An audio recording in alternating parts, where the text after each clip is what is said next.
자, 봅시다. 일단 화법부터 14쪽부터 15쪽에 있는 거, 얘는 사실 특별히 언급할 문제 유형이 없어요. 뭐 문제 중에서 까다로운 문제도 없었고, 뭐 굳이 이야기를 하자면 일치불일치가 두 개죠. 7번이랑 8번이 둘 다 일치불일치이기 때문에 사실 두 내용을 동시에 확인하는 게 베스트다. 그래서 기왕이면 연습을 해보는 걸 추천한다고 했습니다. 아시겠죠? 그래서 선지 10개를 한꺼번에 접근하는 걸 연습하는 걸 추천하고요. 그게 빡세면 결국 적절하지 않은 것부터 풀라고 했는데 얘는 둘 다 적절하지 않잖아. 그죠? 그러면 만약에 시험장에서 내가 10개가 자신이 없어. 그럼 두 가지 방법이 있어요.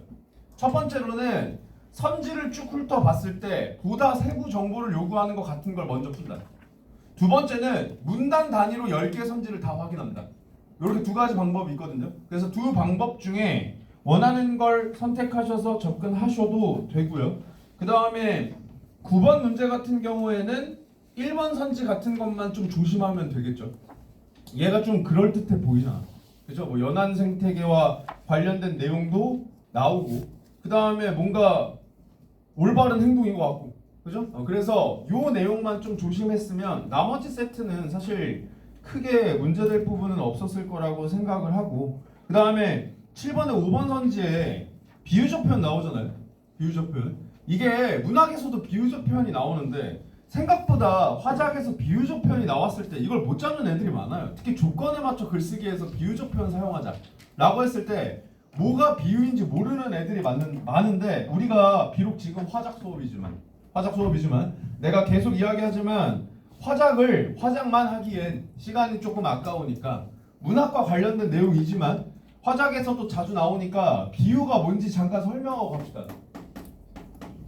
비유가 뭐예요? 비유가 뭐예요? 뭘 어디다 빗대는데? 그렇지, 원관념을 보조관념에 빗대어 표현한다. 일단 이게 비유야. 그러면 뭐 내가 여기서 사실 문학 수업을 하진 않지만 문학 얘기가 나오는 김에 너네한테 한번 물어볼게요. 야, 수사법이 뭔지 알죠? 수사가 말을 꾸민다는 뜻이야, 얘들아. 알겠죠? 수사법이라는 건 말을 꾸미는 방법. 그러니까 너네들이 무슨 법 공부하는 걸 우리가 수사법이라고 하죠. 수사법 왜 배워요? 왜 배우는 거야? 비유법 배워서 어디다 써먹을 건데? 이거 왜 배워? 이게 다 목적의식이잖아. 내가 어떤 과목이든 간에 무조건 공부할 때 목적의식이 제일 중요하다고 그랬죠. 이거 공부 왜 하는 거예요?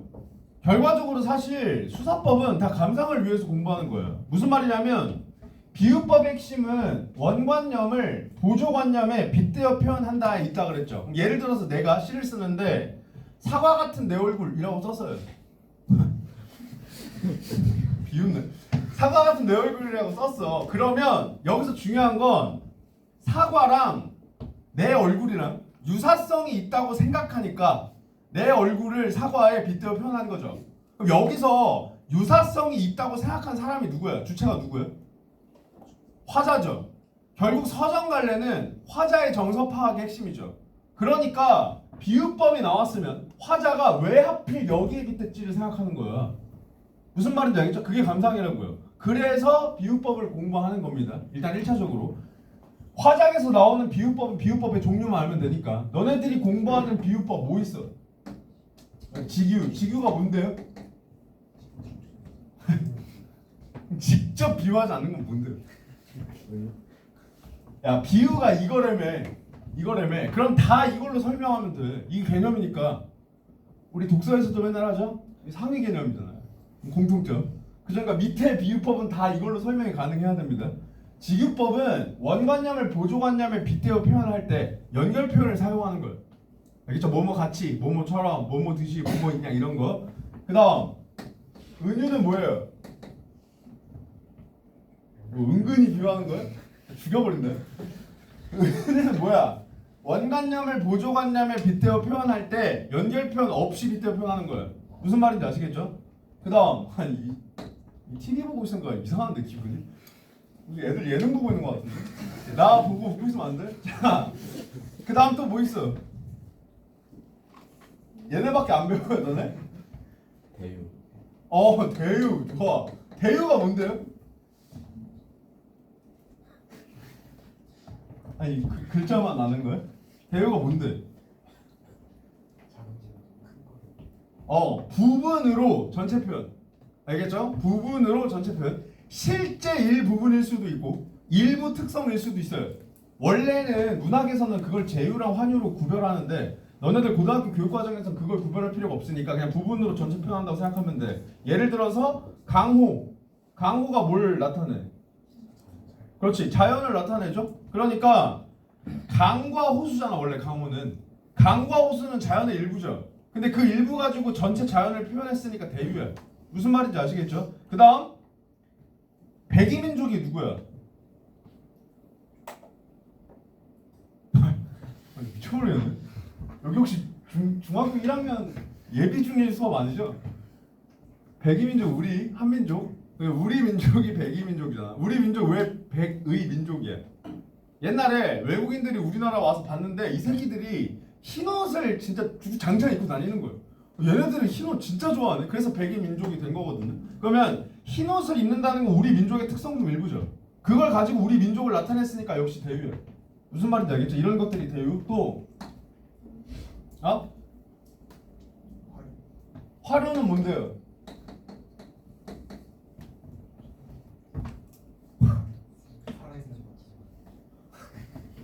너는 진짜 나한테 문학 안 배우길 다행으로 생각해라. 문학 나한테 만약 쏟은데 지금 이 상태다. 진짜 그냥 여기 엎었어요. 화류는 뭐 무생물을 생물에 빗댄다 이렇게 표현하기도 하는데 엄밀히 말하면 무정물을 유정물에 빗대어 표현하는 거예요. 알겠죠? 무정물을 유정물에 빗대어 표현하는 거고 무정물인지 유정물인지를 구별하는 건 여러분들이 좀 추상적이잖아. 그죠? 일단 무정물과 유정물이 뭔지는 알죠? 무정물은 감정이 없는 거. 유정물은 감정이 있는 거야. 그러면 식물은 감정이 있어 없어? 없잖아. 그럼 또 이거 없다고 이런다. 선생님 양파한테요. 욕을 하면요 잘 안 자라고요. 칭찬을 했더니 잘 자라던데. 그러니까 그딴 식으로 얘기할 거면 그냥 외우세요. 무정물은 동물과 그 사람이 아닌 거. 알겠죠? 그러니까 동물과 사람이 아닌 걸 동물과 사람에 빗대어 표현하면 화류야. 알겠죠? 그다음 그래 의인. 일단 내가 생각했을 때 어쨌든 지금 우리 화작 수업이니까 화작에서 여러분들이 얘를 절대 비유라는 걸 까먹으면 안 돼. 알겠죠? 의인도 비유야.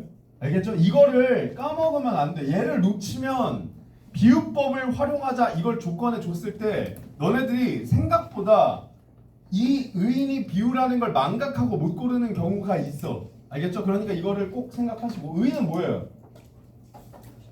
그래 사람이 아닌 걸 사람에 빗대어 표현하는 거잖아. 그죠? 그 다음 여기까지만 일단 확실히 알아두세요. 여기까지 확실히 알아두시고 풍유도 있어요. 풍유는 속담 격언. 그러니까 얘는 뭐야? 문장 단위가 특정 의미를 빗대어 표현하는 거야. 무슨 말인지 아시겠죠? 그래서 속담이나 격언 같은 것도 비유다. 그래서 얘네들이 일단 비유야. 그러니까 만약에 조건에 맞춰 글쓰기 같은 데서 비유적 표현 활용한다가 조건에 나와 있으면 얘네를 찾으려고 하세요. 약간 비유를 한 것 같구만. 이렇게 감으로 찾지 말고 알겠죠? 여기 나와 있는 걸 기준점으로 찾으시면 됩니다. 여기선 비유 어디 있어요? 그래 일단 북극곰의 눈물도 가능해. 그죠? 북극곰의 눈물 뭐야? 일종의 의인이라고 볼 수 있겠죠. 선생님 저희 집 강아지도 눈물을 흘리는데. 자 일단 그래서 고등학교 교육과정에서 얘네 둘을 엄격하게 구별하려고 하진 않는다. 알겠죠? 야 이거 화류야 의인이야 이렇게는 안 물어본다 이 말이야. 아시겠죠? 물론 구별은 가능해. 어느 정도 가능한데 예를 들어서 동물을 사람에 비유하면 화류는 될 수가 없잖아요. 그죠? 그러니까 이런 것들은 가능한데 식물을 무정물을 유정물에 빗대어 표현한 거야? 사람에 빗대어 표현한 거야? 이거는 기준점이 모호하기 때문에 그거 가지고 묻지는 않습니다. 그러니까 일단 기본적으로 얘네 둘을 엄격하게 구별할 필요는 없는데 여기서 북극곰의 눈물이라는 건 그냥 단순히 눈물만 의미하는 게 아니라 슬퍼한다, 고통스러워한다를 함축하잖아. 그럼 기본적으로 슬퍼서 눈물을 흘리는 건 사람이니까 의인으로 보셔도 돼요. 아시겠죠? 또 지구의 보물, 뭐 연안 생태계 이런 것도 일종의 비유죠. 그죠? 그러니까 은유 이런 것들은 은유가 되겠죠. 그래서 이런 내용들을 잡을 수 있었는지만 체크하시고 나머지는 특이할 만한 문제가 없기 때문에 넘어가겠습니다. 그러니까 내가 저번 시간에도 얘기했지만 기본적으로 여러분들이 숙제로 해온 부분에 대해서는 좀 짚고 넘어갈 부분이 있으면 그 부분만 좀 살펴보는 방향으로 할 거예요. 일단 오늘은 보강이기 때문에 짚고 넘어가야 될 부분만 빠르게 훑어서 보고 넘어가는 게 아니라 이따가 저 통합지문 같은 경우에는 좀 같이 볼 거예요. 통합지문 같은 경우에 같이 볼 건데 다음 시간부터는 정확히 그럼 다다음 시간이죠. 왜냐면 다음 시간 이제 모평 해설을 해야 되니까. 다음 시간 모평이에요. 알겠죠? 딱 모평 해설 해야 되니까 다다음 시간부터는 진짜로 조금 짚어서 볼 거예요. 너네들한테 최대한 질문할 거고. 아시겠죠? 자, 장문 파트를 먼저 볼게요. 그냥 그 교재 순서상 43페이지. 자, 여기도 마찬가지입니다. 뭐 접근 방법 고려해 보면 7번은 사실 엄밀히 말하면 기억 니은을 바탕으로니까 기억을 고려하여 니은을 고려하여에 대한 타당성도 판단해야 돼. 이게 정석이야. 하지만 시험장에서는 OX를 칠 수 있는 것 정도만 치라고 했죠. 왜냐하면 웬만하면 나에서 적절성 판단의 근거를 제시하니까. 바꿔 얘기하면 만약에 나로 OX를 체크하려고 했는데 안 보여. 그러면 혹시 기억 니은인가?를 생각할 수는 있어야 돼. 그 다음에 8번에 자료 보완형 있죠? 요거 이제 항상 애들이 많이 틀리니까 얘를 좀 같이 해볼게요. 자, 자료 활용형, 자료 보완형의 핵심은 뭐라 그랬어요? 천천히 푼다. 여기서 천천히 풀어. 급하게 풀다가 틀리지 말고 그냥 천천히 봐요. 왜? 너네한테 묻는 내용이 생각보다 많다고 했다. 먼저 자료 분석해야 돼요. 그 다음 그 자료를 활용할 부분을 봐야 돼요. 그리고 그 부분에 이 자료를 활용하는 거에 대한 적절성을 판단해야 돼요. 그러니까 확인해야 될 정보가 많은데 이거를 급하게 하려다 보니까 이 중에 하나를 문제에서 안 보이는 거거든요. 그러니까 여러분들이 천천히 확인해. 처음부터. 그리고 답이 안 나오면 끊어가면서 내가 놓친 부분 혹은 문된 부분이 있는지를 체크해. 아시겠죠? 이렇게 피드백 하시면 돼요. 얘도 마찬가지야. 일단 A가 이거야. A가 이거야. 지역 방언이 사라져가는 원인은 복합적이다. 서울로 인구가 집중되면서 지역 방언을 사용하는 인구가 감소하였으며 대중매체 영향으로 표준어가 확산되어 가는 것도 한 원인이다. 그러면 얘는 자료 활용형이지만 특이하게 A를 가지고 한다고 했으니까 여기 보고 그냥 바로 옵니다. 그 다음 자료도 끊어서 본다고 했죠. 그러니까 먼저 자료 1을 봐요. 자료 1을 보면 언어의식 조사에서 표준어 사용자가 지역 방언 사용자와 대화할 때 받는 느낌 어쩌고 저쩌고 나오죠. 근데 이거 진짜거든요. 요즘에는 너네들이 저 방언에 대해서 그래도 예전보다는 덜 안 좋게 생각하는 것 같은데. 덜 안 좋게 생각하는 것 같은데. 옛날에는 사투리 쓰면 진짜로 약간 시골 촌놈처럼 봤을 때가 있었어요. 아니 너는 무슨 억양이 왜 그래? 뭐 이런 거 있잖아. 그죠? 물론 나는 토종 서울 사람이라서 뭐 전혀 그런 것들은 피해를 본 적이 없지만 사투리를 사용하는 지방 친구들 같은 경우에는 그런 억울한 일을 당하는 경우도 있다고 들었다. 어쨌든 자 그래서 여기 나와 있는 이 내용을 보시면 편하고 친근함 좀 줄어들었고 불편하고 어색함 좀 늘었고 별 느낌 없음 좀 늘었고 이 내용들을 일단 눈으로 확인을 해야 돼. 그 다음에 선지 판단 갑니다. 지역 방안에 대한 긍정적 느낌의 비율과 부정적 느낌의 비율 변화 양상이 상반된다는 점에서 이거 대충 문대지 말고 실제로 확인하라고. 아시겠죠? 지금 긍정적 느낌의 비율은 어디에 해당하겠어요? 여기에 해당하겠죠? 얘는 어떻게 됐어요? 줄었죠? 줄었죠? 58.9%에서 42.5%가 됐잖아. 그죠? 부정적 느낌의 비율은 뭐겠어요? 얘겠죠. 얘는 어떻게 됐어? 늘었죠. 그러면 변화 양상이 상반된다. 이건 맞아. 그죠? 지역 방언에 대한 무관심을 원인으로 추가한다. 그러면 일단 첫 번째로는 지역 방언에 대한 무관심을 원인으로 추가한다라고 했으니까 이 내용이 없어야 돼요. 그죠? 그래야 추가할 수 있으니까. 두 번째로는 얘가 얘랑 관련이 있어야 돼요. 무슨 말인지 알겠죠? 긍정적 느낌의 비율과 부정적 느낌의 비율 변화 양상이 상반되는 것과 무관심이랑 상관 있어 없어? 없잖아. 무관심을 만약에 물어보려면 뭐 이걸 물어보든지. 그죠? 그러니까 얘가 연결이 안 돼. 무슨 말인지 아시겠죠? 그 다음 지역 방언 사용자와 대화할 때 받는 느낌의 순위가 변함이 없다는 점에서 순위 자체는 변동이 있어 없어? 없죠. 그죠? 시대의 변화상을 반영하지 못한 지역 방언 교육 정책을 원인으로 추가한다. 얘가 이거랑 관련이 있어 없어? 없죠? 그러니까 이것도 마찬가지죠. 얘랑 관련이 없어. 그러니까 날라갑니다. 그 다음 자료 1과 자료 2. 지역 방언에 대한 표준어 사용자와 지역 방언 사용자의 인식이 서로 다르다는 점에서 자 일단 얘를 통해 표준어 사용자와 지역 방언 사용자의 인식이 서로 다르다는 걸 잡을 수 있어 없어? 없죠? 그러면 이해는 최소한 있어야 돼. 무슨 말인지 알겠죠? 이 생각을 가지고 이제 자료 2로 갑니다.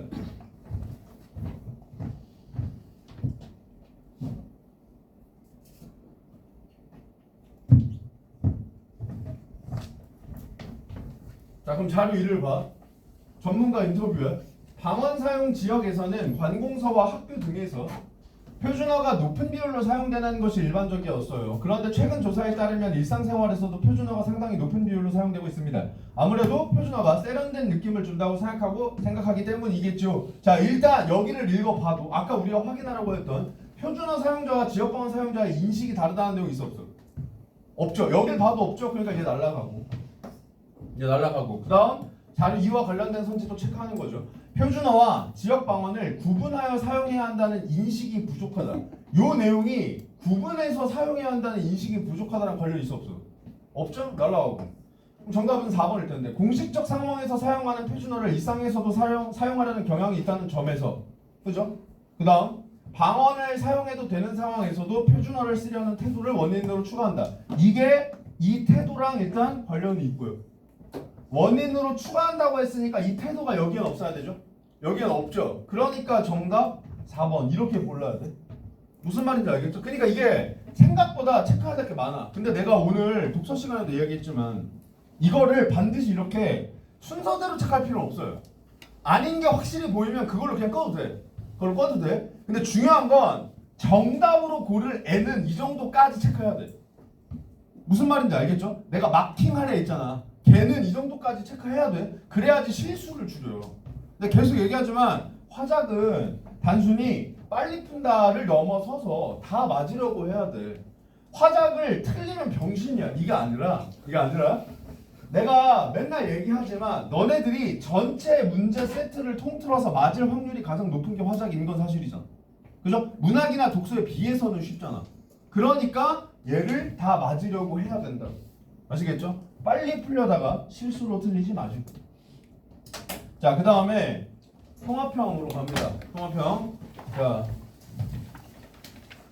자, 통합형 넘어가기 전에 그 45페이지에 고쳐쓰기 일단 이거는 두 번 고쳐 쓴 것만 달라졌지 푸는 방법은 똑같겠죠. 여기 선지에 우리가 공부한 개념들이 나오기 때문에 얘네들을 좀 복습을 해볼게요. 알겠죠?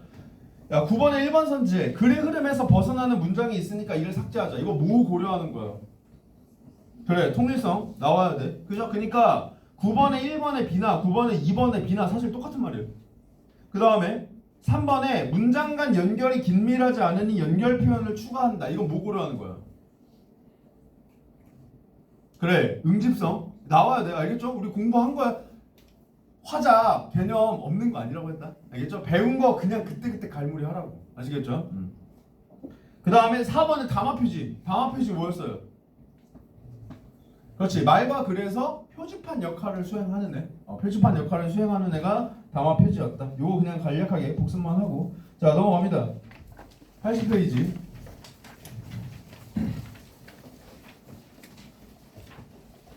자, 내가 발문 대충 보지 말라고 했다. 알겠죠? 일단 발문부터 보면 가는 기사문 초고고요. 나는 가를 수정하기 위한 회래요. 그러면 일단 기본적으로 가는 미완성이에요. 일단 이 생각 해야 되고 첫 번째로. 그 다음에 문제 훑어보면 10번에 학생 3이 나를 참고하여 가를 고쳐쓰기 위해 세운 계획이래. 자, 그러면 내가 계속 얘기했지만 선생님이 문제 먼저 보는 게 효율적이고 문제 먼저 보면서 전략 짜는 게 좋다고 했어. 라는 생각 때문에 문제 먼저 보면 의미 없어. 실제로 그 전략을 짜야 돼. 무슨 말인지 알겠죠? 얘도 마찬가지야. 이거 아무 생각 없이 이 발문 읽고 있으면 아무 의미 없어요. 이거 읽으면서 무슨 생각해야 돼요? 무슨 생각해야 돼? 나의 고쳐쓰기 방안이 나오면 다 체크한다 생각해야 돼. 무슨 말인지 알겠죠? 특히 표제, 전문, 본문 이렇게 나눠서 제시하고 있으니 얘가 키워드가 되면 더더욱 편하게 체크할 수 있겠죠. 끊어가면서 할 수 있을 테니까. 그 다음 추가적으로 이것도 개념인데 표제랑 본문은 다 알아. 근데 전문을 모르는 애들이 생각보다 많아.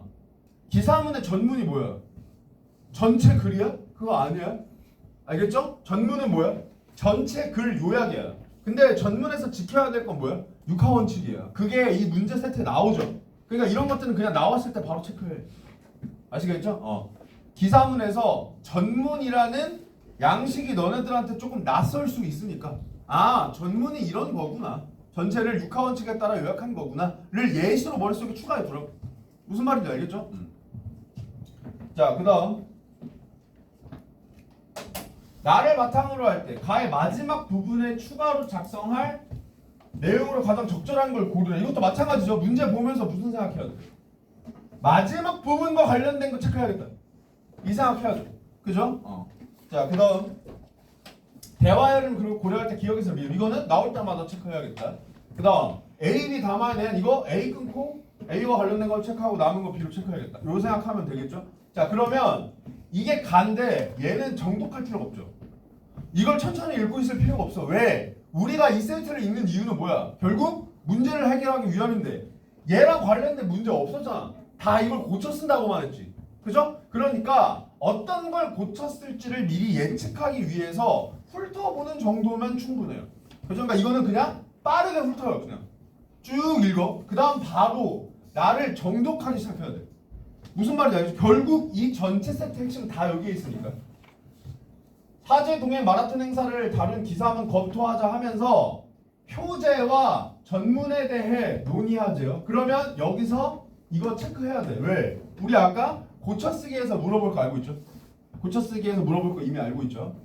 표제를 수정하고 전문은 육하 원칙 중 빠진 내용을 추가해야 될 것 같아. 전문은 어떤 내용 추가할지 알겠대. 그럼 전문 수정 사항은 그냥 이게 다야. 이게 다야. 그죠? 표제는 어떤 문제가 있는지 좀 더 말해줄래? 표제는 중심 소재를 담고 있어야 하는데 현재 표제는 어떤 행사가 열렸는지 드러나지 않아. 자, 그러면 어떤 행사가 열렸는지 넣어야 돼. 이런 생각을 하면서 읽어야 된다 이거야. 무슨 말인지 아시겠죠?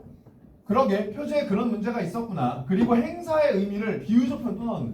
그죠? 비유적 표현을 활용해서 써보는 건 어때? 그러면 한눈에 기사 내용을 알아보기 어렵잖아. 대신 참가 인원수를 적자. 네 말대로 하면 행사 규모에 초점이 맞춰져서 행사의 의미를 드러내려는 기사문의 의도가 살지 않으니 그렇게 하면 안 될 것 같아. 그럼 뭐야? 처음에는 참가 인원수를 적자고 하는 건가? 얘를 제끼고? 라고 생각할 수 있는데 학생이라 말을 들어보니까 얘를 제껴야 되는 거죠. 그럼 이거는 그냥 고쳐쓰기에서 고려할 필요 없고요. 고려할 필요 없고 두 의견을 들어보니 네 의견대로 중심 소재를 담고 화합이라는 행사의 의미를 드러낼 수 있도록 비유적 표현을 활용해서 표제를 다시 작성하는 게 좋을 것 같아. 그러면 그냥 얘가 표제 수정 방안의 전부죠. 그럼 쟤만 고려하면 됩니다. 표제 따질 때는. 이해되시죠? 자, 그러면 여기까지가 A니까 여기서 확인할 수 있는 서재 딱 싹 다 확인하고 넘어간다고. 무슨 말인지 알겠죠? 자, 먼저 기억.